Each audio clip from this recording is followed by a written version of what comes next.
Hi, I'm Leona. And I'm Michael. And together we are The Struggle is Real. So before we get started, we just want to say a massive thank you to the IWA for inviting us to this webinar to speak. And we're very excited about the launch of the 4th edition of the Access Guidelines. We ourselves have the 3rd edition, the hard copy of the 3rd edition, always on our desk for reference points. And we also have the Great Outdoors Guide as well that we keep close by. So yeah, accessibility, as you can tell, is very important to us. Yeah, I guess why Access Guidelines are so important to us is because I'm a full-time wheelchair user following a road traffic accident where I acquired a spinal cord injury, and yeah, that was 15 years ago. So since then, I suppose my life has changed a little bit, so I wouldn't have been as aware of things back then, and now access, it's vital for me to live a fulfilling life. So basically, our account name, The Struggle is Real, is a play on that term, the struggle is real, which historically is actually linked to oppression and kind of everyday frustrations and struggles. So we just thought we'd change real to wheel and instead just document, I guess, the highs and lows of accessibility. And we thought maybe what better way to do that than to use social media as our outlet. So the Struggles Wheel kind of kicked off January this year. We started it, started this year in January. But long before that, we were always taking the odd photo here and there of certain experiences we'd have. So I guess after a hike, we were up in Sligo in 2019. Near Ben Bulben. Yeah, on the flanks of the mountain. And I guess this was one of the kind of experiences that motivated us to start The Struggle is Real. Though we were finishing a 5-kilometer hike in the woods, turned around to head back to the car park and met a fallen tree on the trail. It was getting dark, it was winter. We had the other choice of going back to the mist was rolling in. Oh yeah, mist was rolling in off the mountain, and visibility was dropping. So I actually had no option but to lift up the tree for Mick to actually wheel under, which is really stressful and quite scary, but we survived. But we remember thinking, we need to start recording these instances that happened to us as a couple. And then after that, our honeymoon, we went to California, and we were blown away by the amount of inclusive tourism out there and accessibility. So we kind of said to ourselves, well, why can't this be kind of copied over in Ireland? We saw 3-star motels that had better accessible rooms than some of the hotels.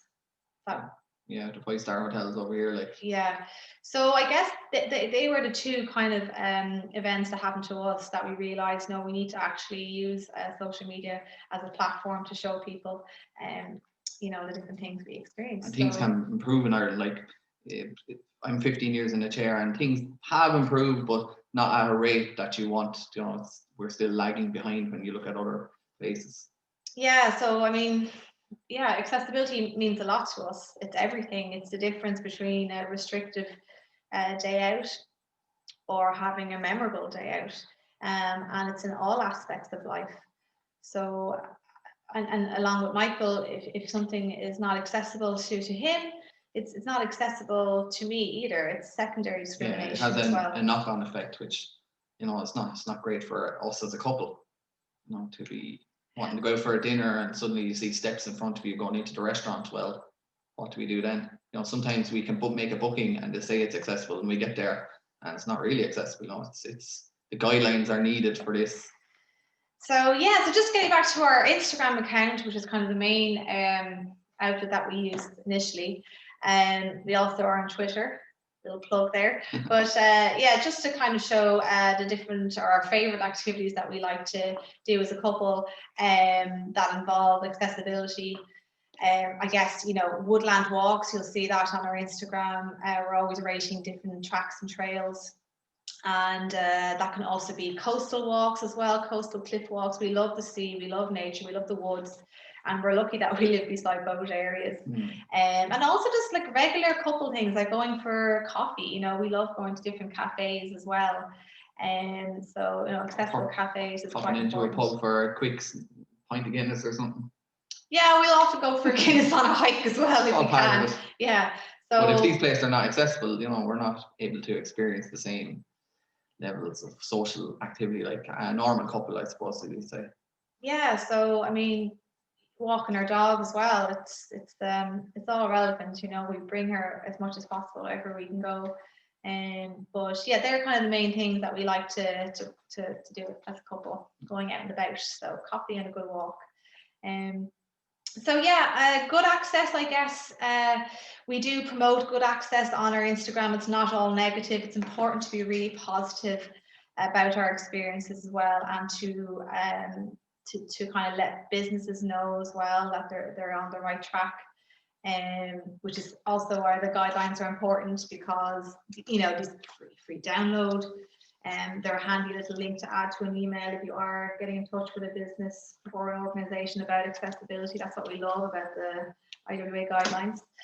You know, it's no excuse that it's a free download. But yeah, good access, I guess, from a hiking perspective, there's 3 things we look out for. And the first would be parking, you know, to see designated wheelchair parking at the start of the Woodland Trail. It's really important, you know, because it shows as well that community groups are realizing that wheelchair users can hike as well with new technology these days, and we'll get into that as well with the machines we use. So accessible parking on arrival, and then entrances is the next one. Accessible entrances on hikes is really, really important, and it's a very common obstacle that we encounter. We'll show you images of that now shortly in a second. And then trail terrain. Yeah, as long as it's good and compact, the surfaces, not all the big massive boulder stones. We like gravel, yeah. We like good compact surfaces that easy for chairs to push, obviously. But I have the trike, which makes my chair more easier to navigate with electric power. So yeah, it's very important to have the trails very accessible. So we'll show you some images now in a second. Bad access, you know, would be the classic for hikes, the stiles that are used to prevent quad bikes, scramblers and horses to access trails. But, you know, it negatively affects wheelchair use as well, you know, discriminates them. So we're just going to show you some images. I'm going to share screen, Mick. Share, just checking here, guys, so I don't lose you. Go into PowerPoint. Hopefully everyone can see that. Share, yeah. Share, bear with us for a second. So from beginning, then you've got, sorry, oh, I have to go back. Oh God, this always happens. Technology. I think we'll just go from here. Or from here. Okay, here we are. So this was our first photograph that we used, kind of launching, you know, the struggle is real on social media. Here you can see Mick using the clip-on motor for his wheelchair, and we're at the summit of Sleep Quilcha, historical hill not far from us. So yeah, that was kind of our start off photograph, just to show people that we can. And this probably would be accessible if to push, but it would be a massive struggle, and it just wouldn't be enjoyable. So that's where the it's called the roll racing street jet, and that's basically a power adaptation that clicks onto your chair, and it gets you to places where I definitely wouldn't have been able to get otherwise. Yes, the company is O Racing, but it's a clip-on motor is the type of design. And this is the trail Sligo we were talking about, where we turned a corner and we were met with a fallen Scots pine. So thank God it was a juvenile. I was able to lift it up, but it was still really, really stressful. Leona had been in the gym for a few months now for that. What else we got? We got California. So this is what we saw in California. Just an example of what we post on social media. Of an extended picnic table. These are becoming more popular in Ireland. We're coming across a few more of them around woodland trails. But it really is important just to show how an extended plank of wood can make a picnic bench more accessible. Such a simple idea, yet you know it can make the difference of someone in a wheelchair enjoying a picnic with their family, you know, and not feeling excluded being away from the bench, and kind of not being interacting with the people around. I mean, these should be compulsory, really. But it's a great idea. Simple. Yeah, really good idea. And I think we have one more, guys. This is okay. So this was St. Anne. What was it? St. Anne Valley Walk. Anne's Valley Walk. Sorry, Anne's Valley Walk. Yeah, County Waterford.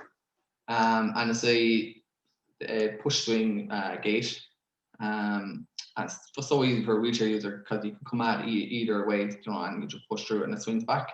Close. Yeah, so this was one of our favourite trails, one of the best accessible trails we've been on. So you had accessible parking, you had information for wheelchair users on a trail map at the very start, which is something you really don't see much of in Ireland.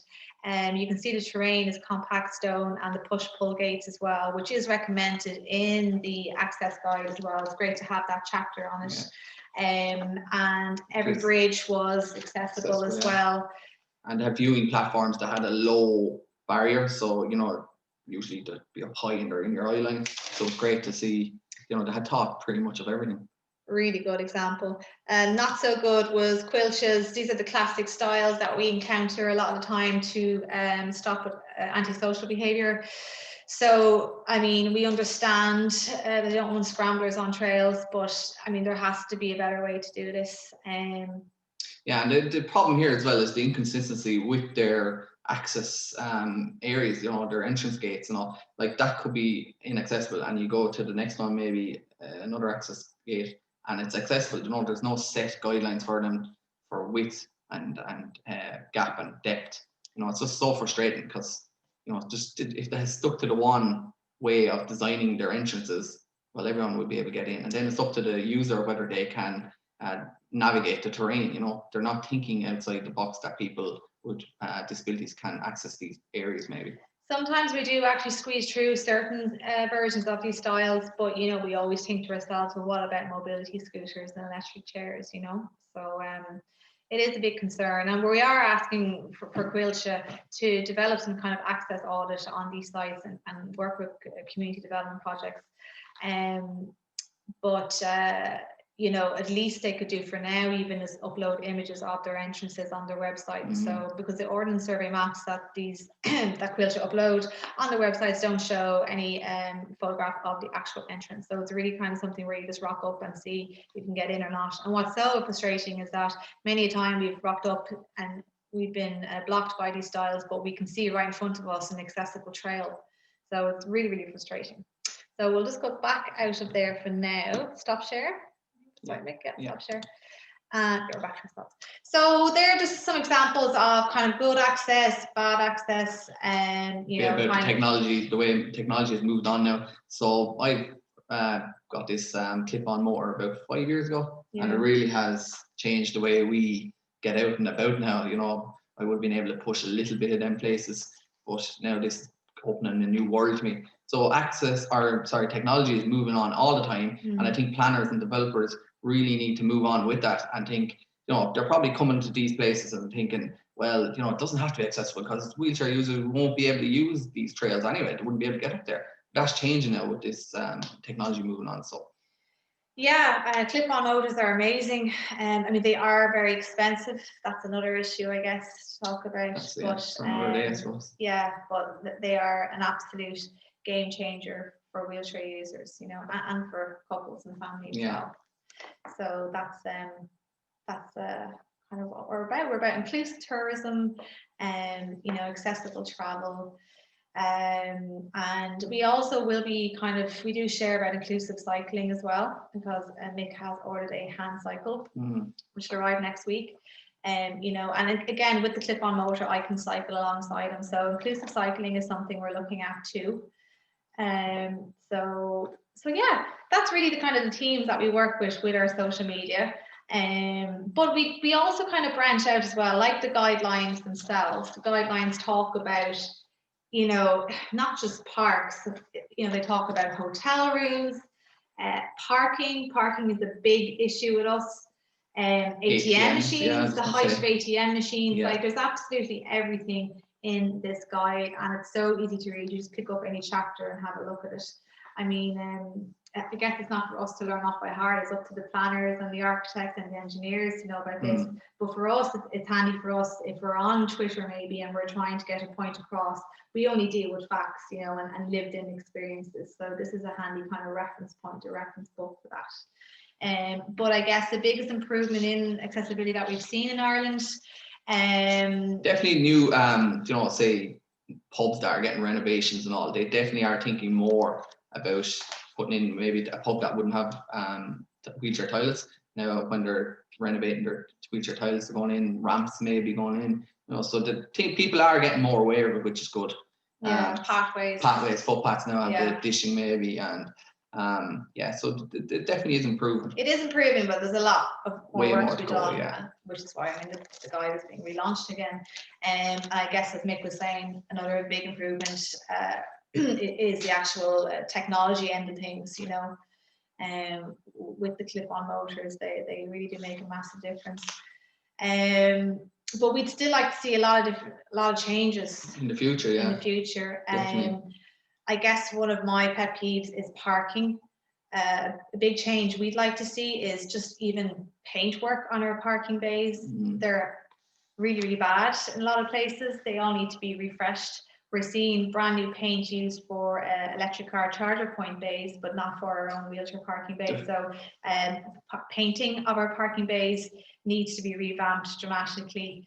And I guess with COVID this year, we can't do a presentation and not mention the COVID mobility trials taking place all around our towns and cities in Ireland and England. This concerns England as well, but we, if we're being honest, when it comes to accessibility, we were appalled to see our bays used for alfresco dining, and for them to be tarmacked over and relocated further away from, you know, kind of the main shopping streets in Dublin. And this involves Limerick as well, Cork. Cork had a big issue with it as well. We're actually on the radio station on Cork 98 FM about this, about the pedestrianisation of streets and the knock-on effects it has on bad relocation of disabled parking bays. So that is a major issue at the moment. We'll show you some photographs of that we took this year, what was going on with our bays. And also cycle lanes. We're delighted that the Access Guidelines, the 4th edition, has brought up a chapter on cycle lanes, because it's really important to know that bays have been displaced with the rolling out of cycle lanes. And actually, we'll just get to it now and show you two photographs on it. Definitely, yeah. So again, guys, sorry. So share screen, PowerPoint, share, and share. And da-da-da. And I'm just going to go straight to down here. Yeah, is that good? From beginning. And then from, well, then we'll go from beginning. So this is an example, guys, just to round up on South Anne Street with the COVID mobility trials. We understand that businesses need to think outside the box to survive, but if you're a wheelchair user, you know how hard it is to get parking around Dublin City, you know, near Grafton Street or any of those streets, Henry Street and so on. So this is a photograph I took on the 1st of August to see our bays used on the right-hand side for dining, and then to be tarmacked over. Okay, so there's not enough dialogue about this on social media, you know, from politicians and so on about this. It is quite disconcerting to see. Because there is kind of lack of communication around the plans of relocation of this, and it's kind of a bit like playing, you know, you're reshuffling deck cards with our bays. And the bays they're replacing with are just not of a good enough standard. No, we're still not seeing drop curbs as well and access aisles. Again, cycle lanes then, just to show, this is a photograph I took out on Sea Point Avenue, just past Blackrock. This was also found in Dunleary. Okay, so we originally had disabled parking bay along the path. They have been brought out in the middle of the road, sandwiched between a contraflow cycle lane and a one-way traffic system. So this caused a lot of uproar, and they have gotten rid of the symbol now and just made an ordinary bay. And I don't know where it's been relocated to, but this is a big concern. Mick and I partake in inclusive cycling. We love to cycle together as a couple. This is not anti-cycling, but this is an issue. I'd like to know is what planner or engineer decided this would be a good wheelchair bay in the first place, with a pole right bang in the middle of it. For say I parked in there as a driver, how am I going to get out there? And people are putting these spots in place, thinking, that's a good wheelchair spot. It's crazy. I think there's an assumption the more parking you see that people are assuming, or engineers so on are assuming, that if you're a wheelchair user, you either you're a passenger, you're not a driver. You can drive. Yeah. They can drive, hand controls. A lot of wheelchair users can drive. So you have to think of the door wingspan of a driver as well as a passenger.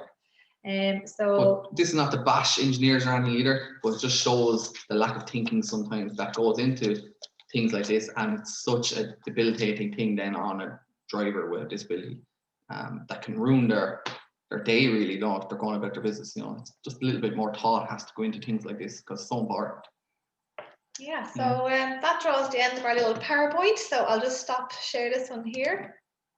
Okay, so I hope that was helpful into the glimpse of the struggle is real. And again, we want to say a massive thank you to the IWA for giving us this chance to talk about issues around Ireland. And we look forward to the questions and answer panel later on. Thanks very much. Bye.